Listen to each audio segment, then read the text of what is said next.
Estamos acá. Bien, estamos estudiando el Evangelio según San Lucas y sabemos que es un libro escrito dedicado a Teófilo y un doctor Lucas escribiendo esto.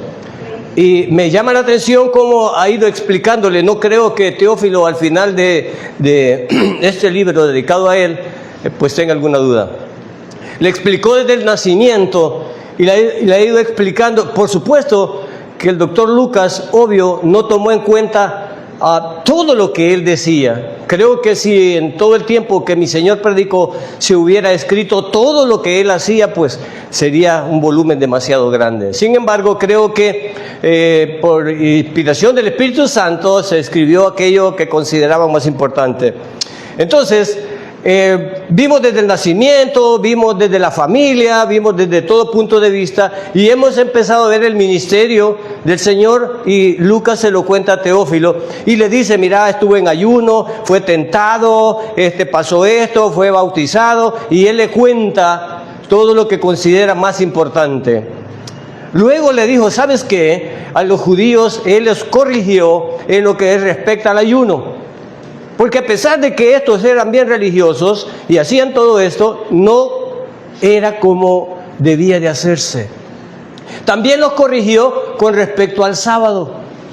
Es decir, ellos son bien religiosos, guardan el sábado, pero tienen un problema al hacerlo. Ambas cosas las hacían mal. Es decir, estaban religiosamente cumpliendo con todo lo que se exigía, pero lo estaban cumpliendo no desde el interior, no desde su esencia, sino en una forma religiosa. Y esto puede ser también un peligro para nosotros.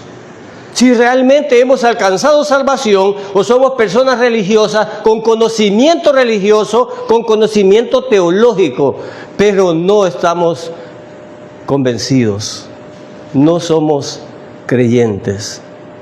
Y luego le dice a Teófilo: ¿sabes qué? Cuenta algo él y les dice que no puede echarse vino nuevo en odres viejos y tampoco puede ponerse un remiendo de paño nuevo en un trapo viejo. ¿Sabes, Teófilo? Lo que yo interpreto es que no se puede mezclar el judaísmo con el cristianismo. Y algunas iglesias guardan el sábado. Algunas iglesias quieren hacer actos que hace el judaísmo, y es justamente lo que el Señor decía: no puedo poner un remiendo de paño nuevo, es decir, el evangelio, las buenas nuevas, sobre el judaísmo. Y de hecho tuvieron este problema. Cuando comenzaron los primeros cristianos, decían los judíos: pero deben de circuncidarse, pero deben de hacer los ritos. Y bueno, llegaron a la conclusión: no, mejor que solo digámosles a los creyentes que no coman cuestiones de ahorcado, de cosas de muertos, y quizás no hay más que ponerle. Querían ponerles cargas a los creyentes, es decir, querían querían echar el vino nuevo en odres viejos. Y esto pasa en algunas iglesias. Están guardando el sábado, guardando cuestiones del pasado, haciendo ayunos, haciendo un montón de cuestiones que eran tradiciones, pero que les gusta, hasta las vestimentas les gusta. Y hay una iglesia que se viste casi como se vestían los judíos en ese entonces, si acaso fuera por vestimenta. Entonces están poniendo el remiendo de un paño nuevo en una ropa vieja. Y eso pasa en la iglesia. Muchos hermanos que no comprenden, porque a pesar de que predicamos y todos están juntos aquí, no todos interpretan la palabra juntos y se van y la digieren de formas diferentes. Yo no creo eso, yo creo que hay que hacer esto. Y hemos hablado acerca de la comunión, hemos hablado quiénes pueden tomar la comunión, pero aún hay hermanos rebeldes que sinceramente dicen: no, pues yo no soy salvo, no la tomo y estoy condenado. Pero vengo a la iglesia. Tenemos problemas. Entonces, a pesar de que esto era, imagínense, era para Teófilo y había alguien interesado en el Mesías Yeshua y en lo que él era, que le estaban escribiendo. Y a nosotros que se nos ha proporcionado a todos los profetas y a los apóstoles, y tenemos la Escritura, y a veces no estamos interesados en saber quién es el Mesías Yeshua. Entonces esta enseñanza del ayuno, esta enseñanza del sábado, esta enseñanza de echar vino nuevo en odres viejos, todo esto era para explicarles a los nuevos creyentes que el Evangelio no era el judaísmo disfrazado, ni el judaísmo combinado. Y hoy lo vemos en día, la gente combinando las acciones y los reglamentos del antiguo pacto, queriéndoselos colocar a la iglesia que es del nuevo pacto. Y esto es estar remiendo de paño nuevo en un trapo viejo. Y llegamos al capítulo número 6 y estamos en el verso número 20. El Señor ya se había hecho famoso en toda la región, se había hecho famoso, y yo siempre cuando estaba joven pensaba, y el Señor, ¿por qué no le gustaba que dijera a la gente que lo sanaba? ¿Por qué no le gustaba eso? Y luego comprendí que al Señor ya no lo seguían. No lo seguían por escuchar el mensaje de Yahvé, del Todopoderoso, sino que lo seguían como a un doctor. Y todos querían ser sanos de sus enfermedades, pero nadie lo buscaba por su enfermedad espiritual. Y el propósito del Evangelio era reconciliar al hombre con Dios, y el mensaje que traía Yeshua era ese, el establecimiento del reino, el perdón de todas nuestras culpas a través de su sacrificio, pero no estaban interesados en eso. Oh, mira, hay un maestro y tú no puedes caminar, ve allí te harán caminar. Te han hecho un mal, pues mira, ve a esa iglesia, yo creo que ahí sacan, y recetan la iglesia para toda enfermedad que tú tienes. Bueno, y hay algunas iglesias identificadas para sanación, y no está mal, pero no es el propósito de la iglesia el que las personas estén sanando físicamente. El propósito principal de la iglesia es sanarnos espiritualmente y reconciliarnos con Dios para que alcancemos esa comunión y esa vida eterna que Dios nos ofrece. Pero a veces el mensaje distorsionado nos hace ver las cosas como no son. Ahora, dice mi Señor, Él iba a las montañas e iba a las llanuras. Ahora se encuentra en una llanura y va a dar un mensaje parecido al mensaje de la montaña. El Señor predicaba el mismo mensaje en varios lugares. En esta ocasión, en el sermón del llano, que es una parte plana, diferente al sermón de la montaña, que es una parte alta.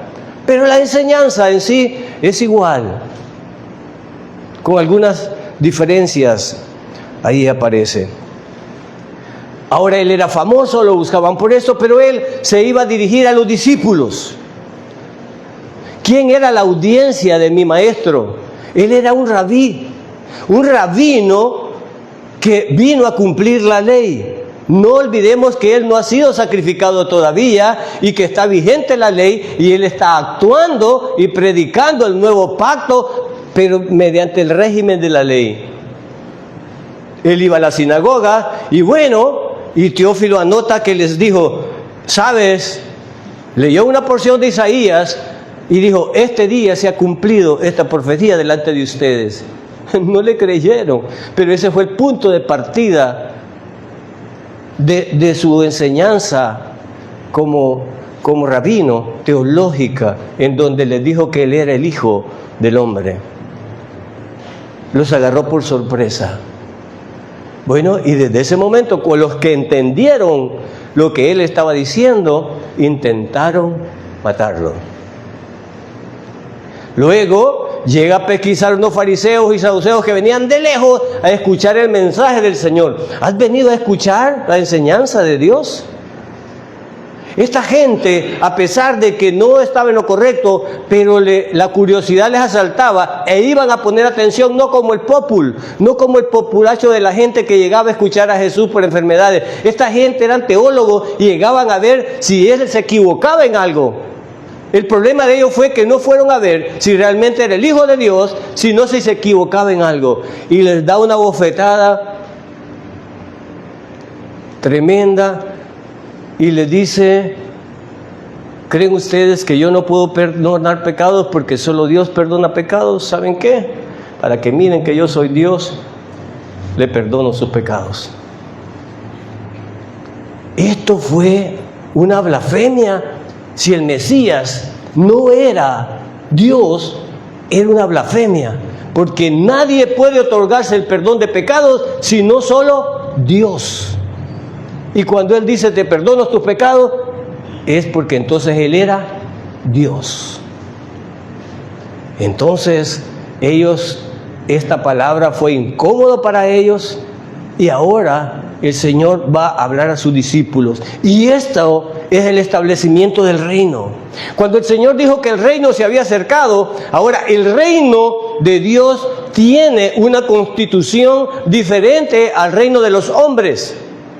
El reino de Dios tiene normativas diferentes a las normativas del reino de los hombres. Y esto es lo que comienza a decir el Señor. ¿Saben qué? Ustedes quieren entrar al reino y habrá ese reino, pero ¿saben cómo vive la gente, mis hijos y mis súbditos, en el reino de Dios? Pues ahora se los cuento. Capítulo 6, verso 20. Vamos a leer ahí. Y veamos lo que el Señor dice.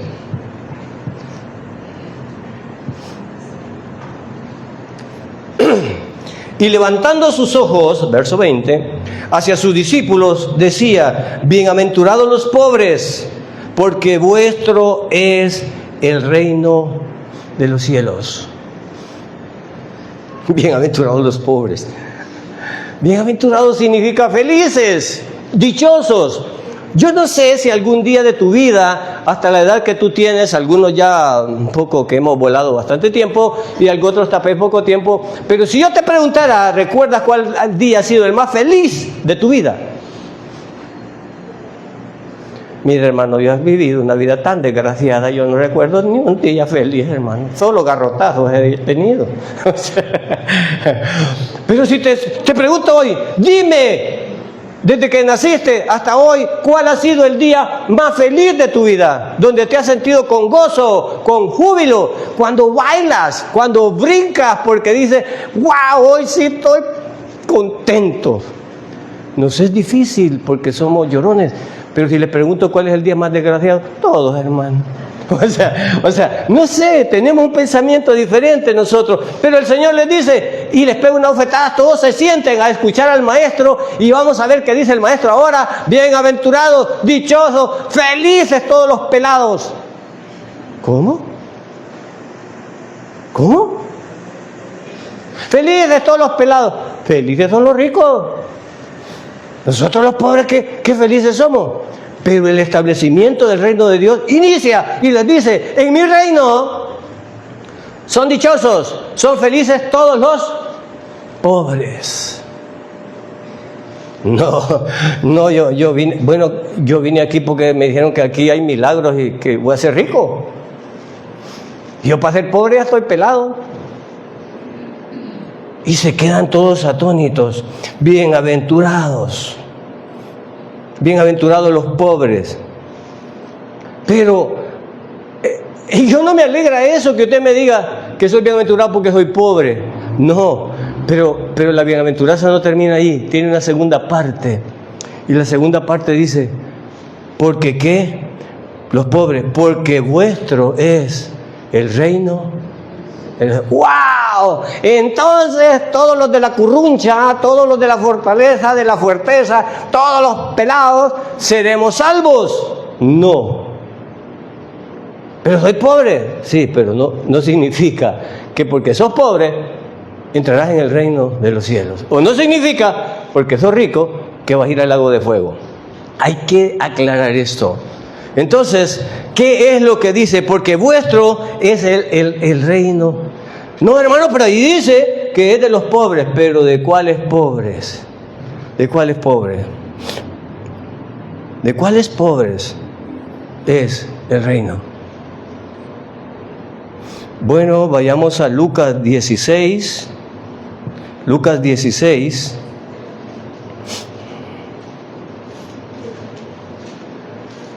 Vamos a ir a Lucas 16.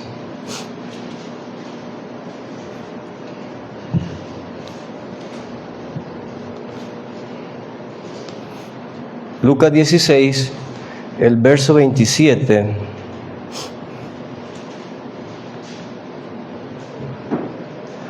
Aquí no voy a contar toda la historia, pero aquí había un rico y había un pobre. Solo quiero que el punto de ser pobre se establezca, que no es solo es ser pobre de dinero, pero él se estaba refiriendo a los pobres que habían creído en él, a los pobres que habían sido salvos.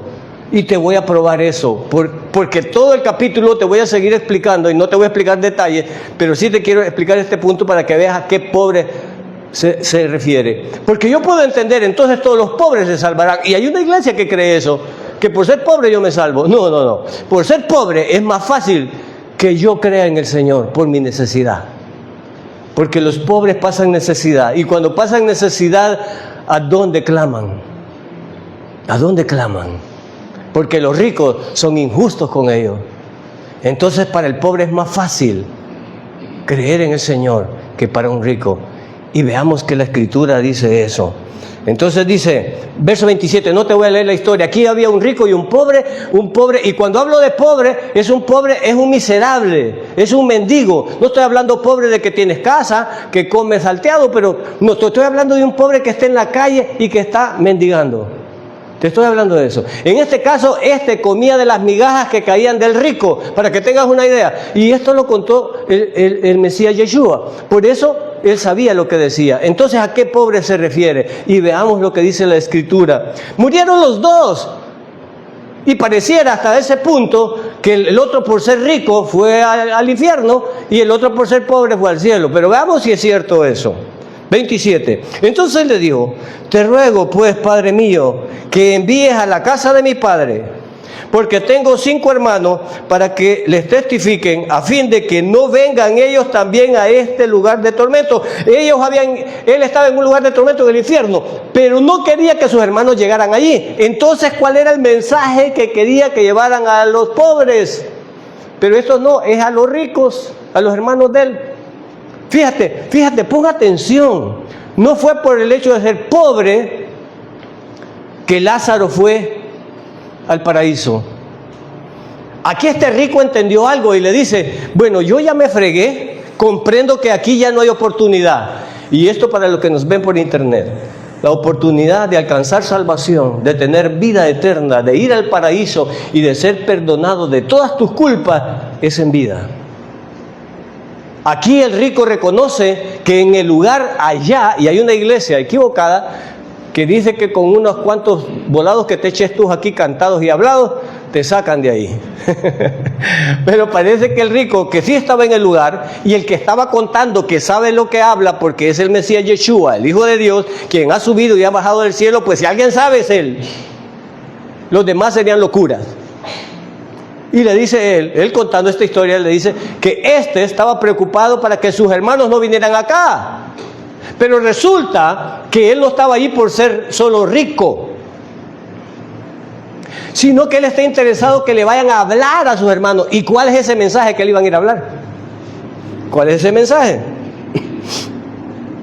Entonces te ruego, verso 28, porque tengo 5 hermanos, verso 29, y Abraham le dijo a Moisés y a los profetas tienen, óigalo, ¿qué van a oír? Había un mensaje que el rico no había oído, pero que Lázaro sí había oído.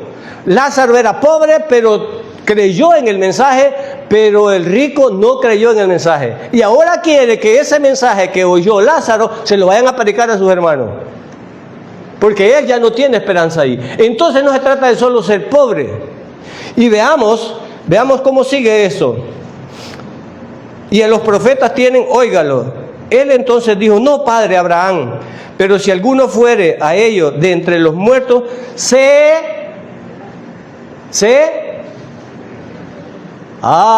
entonces la diferencia entre el rico y Lázaro es que Lázaro se había arrepentido. ¿Y qué es el arrepentimiento? El arrepentimiento no es el remordimiento de lo malo que tú has hecho, no es el remordimiento de descubrir todas tus negruras y todas tus culpas. En la Biblia, el arrepentirse es el cambiar de forma de pensar, el de estar en una religión equivocada, llevando ritos, llevando mentiras, llevando idolatría, y de pronto te alumbra la luz de Cristo y te conviertes y cambias de dirección y te arrepientes de lo que estabas creyendo porque ahora conoces la verdad. Ese es el arrepentimiento. El arrepentimiento requiere un cambio. Yo voy caminando para acá, conversión a la izquierda, yo cambio de dirección. Y ya no voy donde iba antes, sino que ahora me ha alumbrado Cristo y conozco la verdad.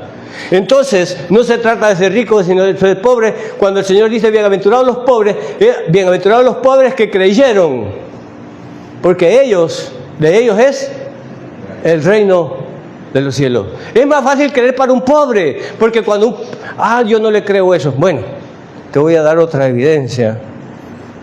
Vayamos allí mismo al capítulo 18. Capítulo 18. Y vayamos al verso 24. No te voy a contar completa esta historia tampoco, solo es para establecer un punto.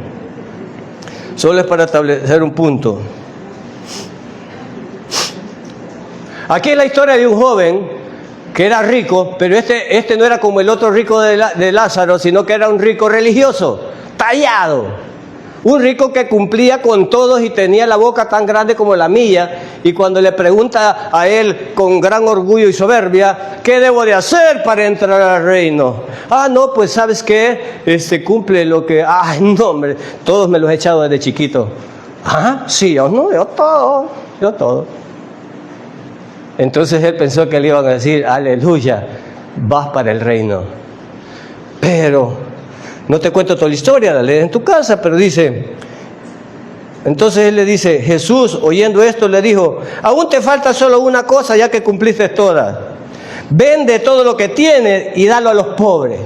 Aquí está el problema de los ricos, no por ser rico, sino por amar más las riquezas que su propia alma.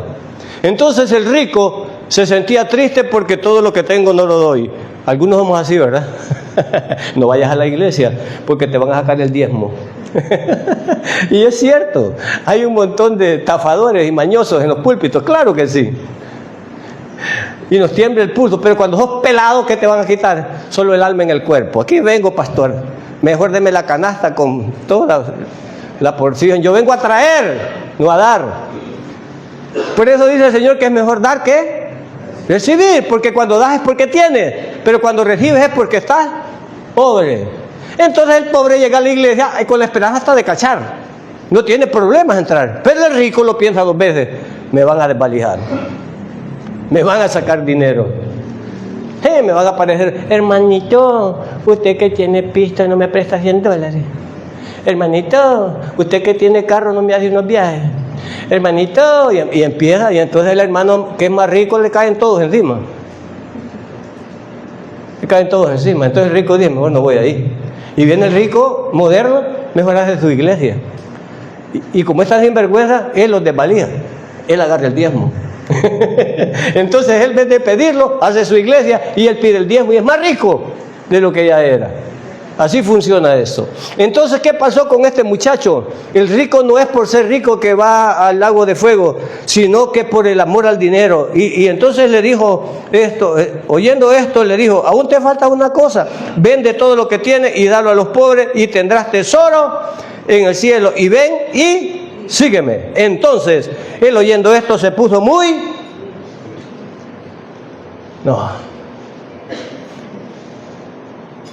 triste. Pero el Señor dice el 24, al ver Yeshua que había entristecido mucho, dijo, y aquí está la respuesta, dijo, cuán difícilmente entrarán en el reino de Dios los que tienen, este mensaje quizás no lo leen los de la prosperidad, quizás esta parte la tienen borrada, pero en una iglesia rica es la donde menos probable haya gente para el paraíso. Y lo dijo el Señor. Entonces, aclarado el punto bíblicamente, no por ser pobre voy al lago de fuego, no por ser pobre voy al paraíso, ni por ser rico voy al lago del fuego, sino es porque yo me arrepentí y creí en el mensaje del Evangelio, sea rico o sea pobre, entra en el reino de los cielos. Amén. Este es el mensaje. Entonces, aclaro ese punto ahí. Entonces, cuando dice, bienaventurados los pobres, no se refiere que Dios está feliz que tú no tengas para comprar las tortillas. Él no se está refiriendo a eso. Se está refiriendo que por el carácter de tu pobreza y por el dolor de la pobreza, por las necesidades que pasas, buscas un poder que te ayude. Buscas y clamas a alguien para que te ayude. Y por eso los pobres son más bondadosos, son más abiertos a escuchar el Evangelio que un rico. Entonces el Señor les dijo eso, porque vuestro es el reino de los cielos, gloria a Dios. Pero hay pobres soberbios y orgullosos, sí. ¿Y que se irán al lago de fuego? Sí. Claro que sí. Aclaro el punto. Verso 21. Bienaventurados los que ahora tenéis hambre. Ay, a mí me da seguido 3 veces al día. Y a unos groseros les da hasta 4 o 5. Y siguen en la noche y dicen, no sé por qué no adelgazo. Bueno, ya ve, y el doctor me quiere quitar las comidas. Y bienaventurados los que tengan hambre. Ya ve, y el doctor queriéndome quitar las comidas que dije que coma poquito. Bienaventurado soy yo que tengo hambre. No se refiere a eso. Bienaventurados los que tienen hambre. Porque cuando tienes hambre busca la comida, y cuando no tienes comida, ¿qué busca? ¿Qué busca? ¿A quién pedir? ¿Dónde hallar? Y volvemos ¿a dónde? ¿De dónde vendrá mi socorro? Y es por eso que los que tienen hambre. El rico y el que está satisfecho no busca a nadie porque todo lo tiene. Todo lo tiene. Entonces, cuando hay necesidad, es que nosotros llegamos. Por eso decimos aquí que el culto de oración es de los necesitados y de los agradecidos. Unos vamos caminando para pedir y otros venimos a dar gracias porque ya recibimos. Gloria a Dios. Gloria a Dios. Es por eso. Entonces, por eso dice, bienaventurados, dichosos los que tienen hambre, porque seréis saciados. Dios no pasa por alto tu necesidad. Dios no pasa por alto tu pobreza. Dios está viendo eso y tiene el control. Y Él tiene algo preparado para ti. Pero si eres un pobre, pero si eres un hambriento, creyente en el Evangelio, aclaro. Este mensaje era para los discípulos y seguidores del Mesías. Eran para judíos que habían creído en el Evangelio. Porque ahorita todavía Él está predicando a todos los judíos. Entonces era para ellos este mensaje. Y les dice, bienaventurados, ahora sufren, pero un día en mi reino la cosa va a ser diferente. En mi reino las cosas son diferentes. El pobre, el que tiene hambre, serán saciados y les daré el reino, dice el Señor.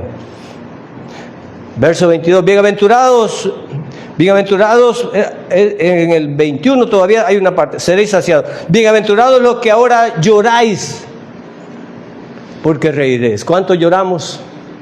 Bienaventurados los que ahora lloráis. Pero lloramos no por cualquier cosa, lloramos por el lamento de la injusticia. Lloramos por lo que nos ocurre, lloramos por lo que nos duele, lloramos por lo que no podemos superar. ¿Y tú crees que solo tú estás en eso? Pues no, te doy una noticia, todos hemos sufrido y nadie se va de este mundo sin tocar fondo y de sufrir. Hay un momento en que tocamos fondo y creemos que estamos desamparados. El problema es que el creyente dice ser creyente, es incrédulo. Porque cuando tú crees en el Señor sabía que íbamos a sufrir y que íbamos a llorar. Porque en el mundo tendréis aflicción, pero tranquilos, porque yo les voy a dar un consolador. Y Él estará con vosotros hasta el fin.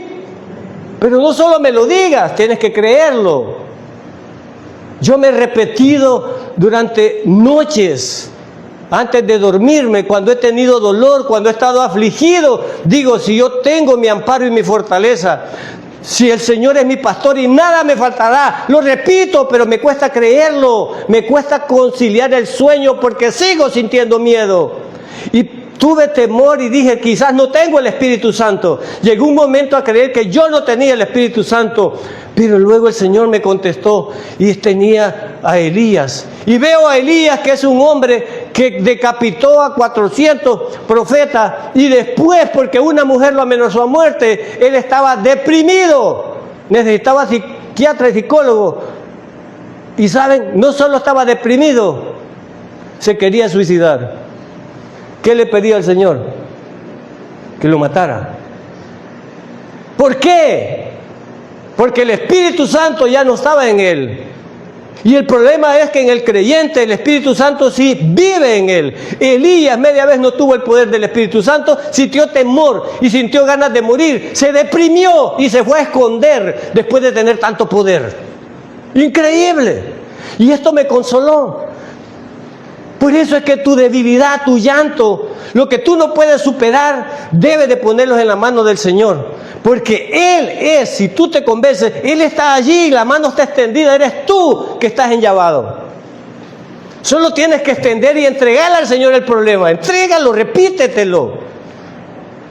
Jehová es mi pastor, nada me faltará. ¿De dónde viene mi socorro? Mi socorro viene de Yahvé, que hizo los cielos y la tierra, y punto. Y me lo repito hasta que yo esté convencido y se vaya ese espíritu malo de mí. Porque el espíritu malo me dice, no. Y yo quiero en mi fuerza sanar y no puedo. Y empiezo a juzgar a Dios. Dios, ¿por qué pasó esto? Dios, vos no sabés gobernar, sabés, quítate de ahí, yo me voy a sentar en tu trono. No debió haber pasado esto, no debe haber pasado lo otro. Y empiezas a juzgar a Dios. Y empiezas a juzgar a Dios. Pero Dios es soberano. Y Dios es sabio. Y todo lo que ocurre está bajo su control. ¿Cuántos lo creen? Díselo al Señor, porque si dices que sí y no asumes tu enfermedad y no asumes tu dolor y no asumes tu problema, eres un hipócrita.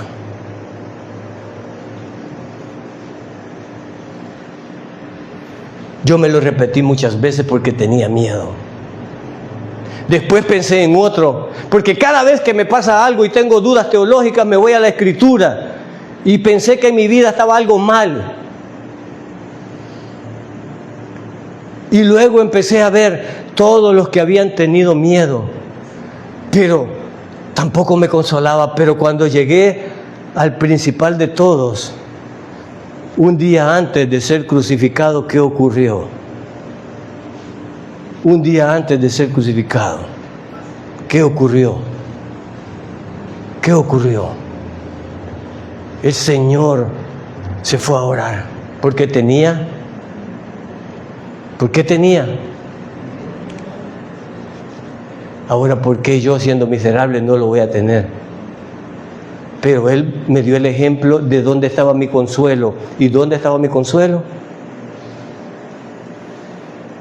Ahora dije, porque yo me vendía la idea que si yo soy creyente y si tengo el Espíritu Santo, pues no debo afligirme por nada, porque sé que Dios está conmigo. Pero sentía miedo. No desaparecía el miedo, pero luego desapareció mi duda y empecé a confiar.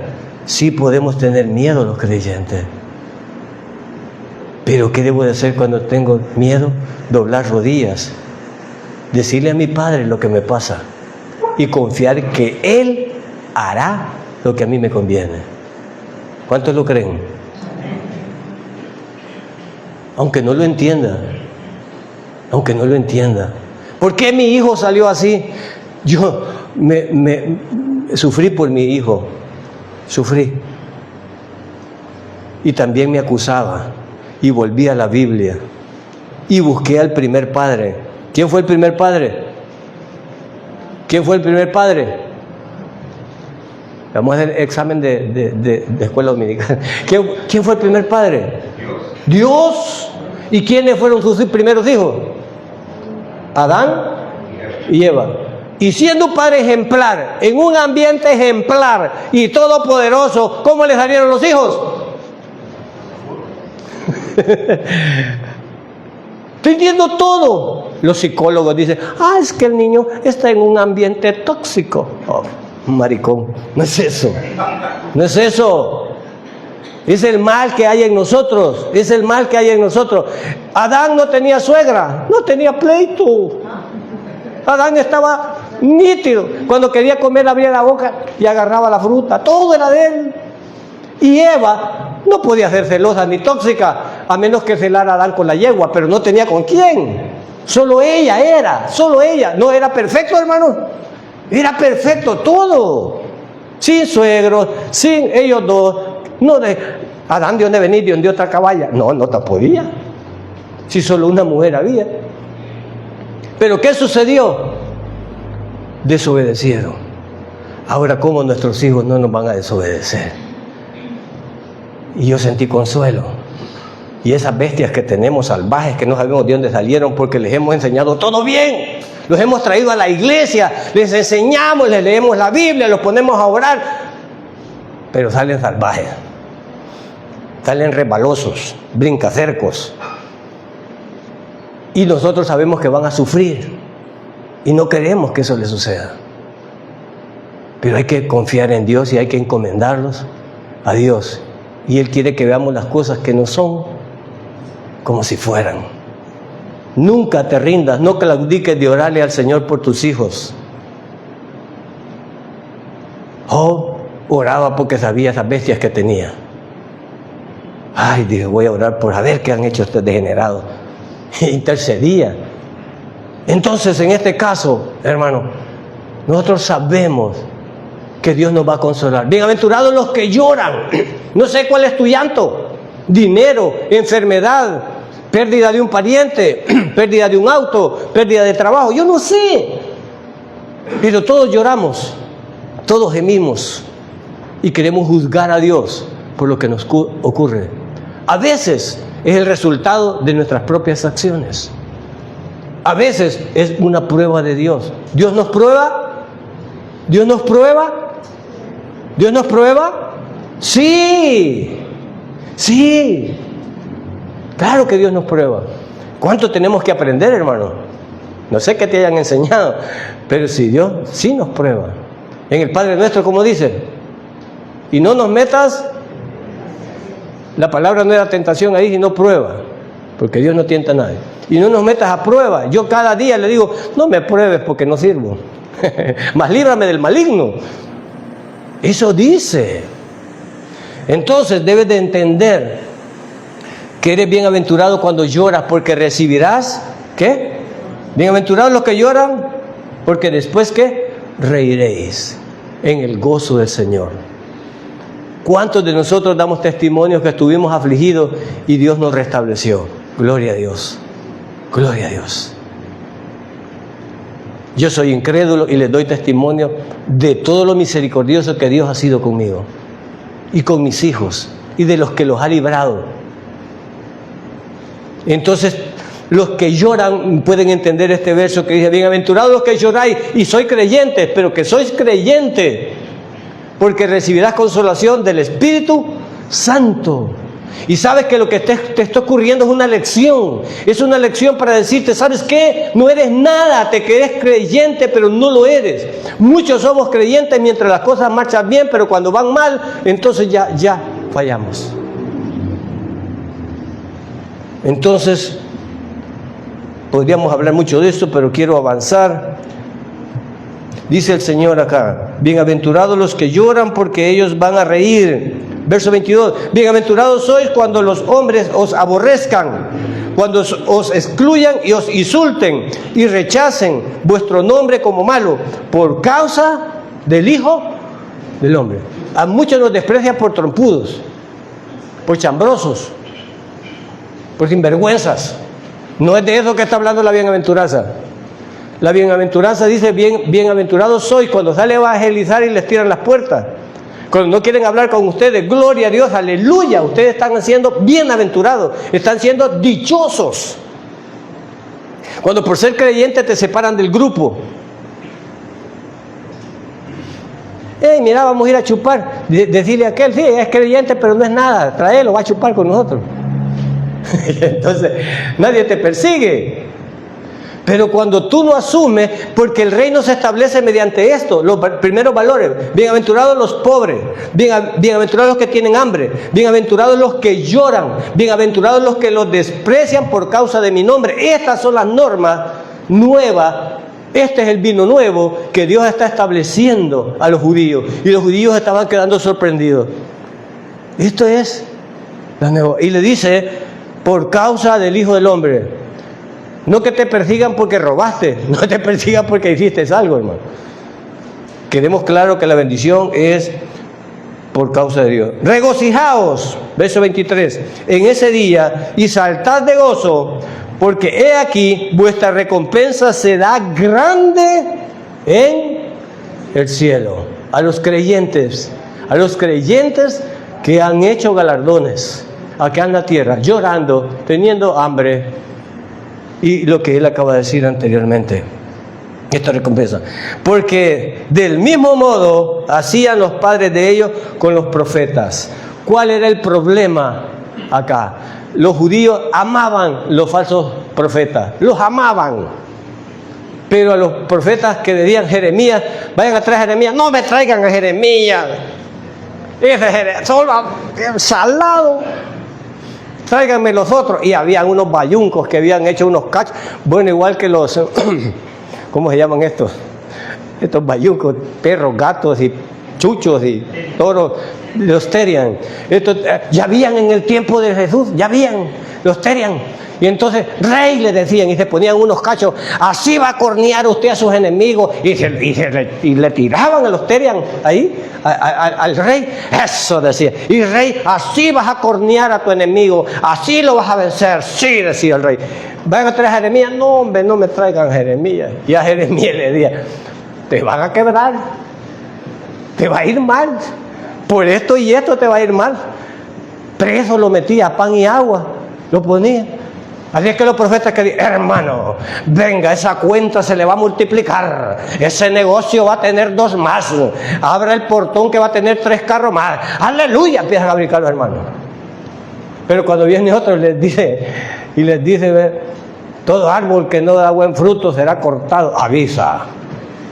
No, aquí esta iglesia no me gusta esto, no me gusta. Bueno, se me fue el tiempo. Creí que iba a ver más versos, en todo caso. Pero hermano, el Señor empieza a establecer las bases del reino. Y por eso es que el reino de los cielos ya se acercó. Y su reino ya inició. Se establecerá en el milenio, pero ya inició. ¿Con quién? Con nosotros. ¿Qué somos nosotros? Embajadores del reino de Dios. Y es por eso que el cristianismo es una forma de vida. No es una religión, es una forma de vida. Nuestros hijos no pueden ser terian. ¿O salió alguno perro aquí? Nuestros hijos, porque nosotros tenemos una forma de vida diferente. ¿Cuál es 15 años? ¿Cuál es bayuncada? No, la iglesia no está para eso. Y no es que la iglesia sea triste, no. Podemos ir a la playa, podemos ir a los restaurantes, podemos hacer todas esas cosas, pero no podemos hacer todo lo que el mundo hace, porque Dios nos estableció una forma diferente. Y no de vestir, termino con esto. Las iglesias, para echar de ver que son creyentes, hasta se uniforman. Payasos. Y el Señor no quiere eso. El Señor quiere que no importa la ropa que andes, tu conducta sea como un creyente y como un hijo de Dios. Pero yo, para que me vean que soy creyente, ando ataviado, ahorita así como ando. Yo cuando voy a mi trabajo y voy así, parece pastor. O sea, por su conducta no, pero por la ropa sí. O sea, ese es el problema. El problema es que queremos vender una imagen. Y para que digan que soy, me pongo la señal, hasta se llama, señal. O sea que si no andas esa señal, no echo de ver que sos creyente, porque sos la más loca de la colonia. Hablando con los niños en la escuela, me dice, director, y esa dice que es creyente y viera qué mala es, me dijo. Y a mí me dio pena, yo no quise decirle más, porque yo les estaba dando una clase acerca de ética, y les hablaba yo que las personas no debemos de ser hipócritas, y me dice, mire, yo le quiero decir, la señora ahí de la colonia es creyente, y mire, es la más mala de la colonia, me dijo. ¿Cuántos de nosotros dicen amén? No sé, espero de que no. Entonces, hermanos, el cristianismo no es una forma de vestir, es una forma de vida. Un árbol de mango no necesita que lo vista de mango, porque por sus frutos los voy a conocer. Ahora, tu forma de hablar, tu forma de actuar. ¡Pum! Le pegaron al carro y se baja con un machete en el nombre del Señor. No. Y yo he pecado de eso, hermano, lo confieso. Pero miren, hermano, no es esa la forma. El vecino le echó la basura, anda a traerme otra lata más y dice, se la tiro yo a ella. No, el cristianismo se demuestra en esa forma de actuar. No, cuando viene para la iglesia se pone la señal, ataviado. No. El reino de Dios se establece mediante una nueva conducta por el nuevo nacimiento. Gloria a Dios. Y todo aquel que crea que el Mesías Yeshua puede perdonar pecados y que murió en la cruz por todas nuestras culpas y que fue sepultado y que resucitó al tercer día, ha alcanzado salvación. Ese es el mensaje del Evangelio. Oremos.